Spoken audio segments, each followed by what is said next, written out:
नमस्कार। जैसे कि आपको मालूम है कि 2 अक्टूबर से लेकर 12 अक्टूबर तक के शासन ने निर्णय लिया है कि घर घर जाके सर्वे करना है। स्वास्थ्य विभाग के कर्मचारी आपके घर आएंगे और आप सबको सही जानकारी देनी है। आपको सर्दी है कि नहीं है, बुखार है कि नहीं है, कि और किसी दूसरी प्रकार की कोई परेशानी तो नहीं है, इसकी जानकारी आपको सही बताना है। आप छुपाएंगे नहीं। इससे हमको जांच करने में, सर्वे करने में परेशानी होगी। और मैं आपसे निवेदन करना चाहता हूं कि यदि किसी को बीपी है, शुगर है या कैंसर है, दूसरे प्रकार के और गंभीर बीमारी है, इसको भी आप बताएं, क्योंकि ऐसे गंभीर बीमारी के व्यक्तियों को संक्रमण की संभावनाएं अधिक होती है। इसलिए आपसे आग्रह है कि कोई भी जानकारी आप न छुपाएं। सर्वे टीम को आप बताएं। प्रदेश को कोरोना से लड़ने में इससे सहायता मिलेगी।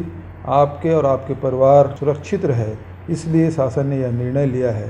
तो आपसे आग्रह कि सर्वे टीम का पूरा सहयोग करें और सही जानकारी दें। धन्यवाद।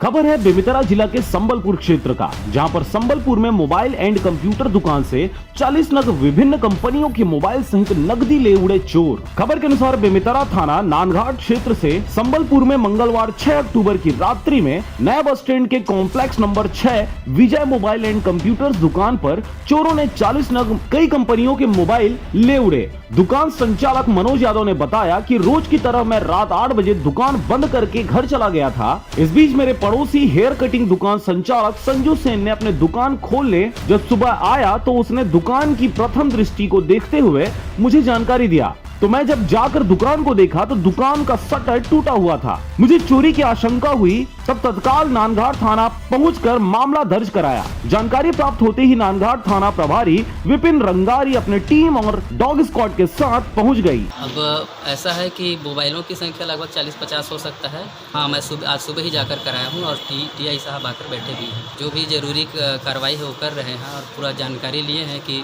कितना मोबाइल घुमा है, चोरी हुआ है, कैसे टूटा है, कितने समय, ये सब डिटेल लिए हैं। मामले को संज्ञान में लेते हुए हर एक पहलू को जांच किया जा रहा है। आपको बता दें कि संबलपुर में आए दिन चोरी की घटना हो रही है। ऐसे में कई मामले नानघाट थाना में दर्ज हैं, किंतु आज तक संबलपुर क्षेत्र में चोरी की घटना को अंजाम देने वाले चोर पुलिस की गिरफ्त से बाहर हैं। थाना प्रभारी से मिली जानकारी के अनुसार 40 नग विभिन्न कंपनियों की मोबाइल और गल्ला में रखे नकदी पैसा चोरी किया गया है। इस बीच सीसीटीवी फुटेज भी खंगाला जा रहा है और जल्द ही किसी नतीजे पर पुलिस पहुंचते हुए चोरों को पकड़ने की बातें कह रही है। संबलपुर से रंजीत बंजारे की रिपोर्ट, आरजे रमझाझर।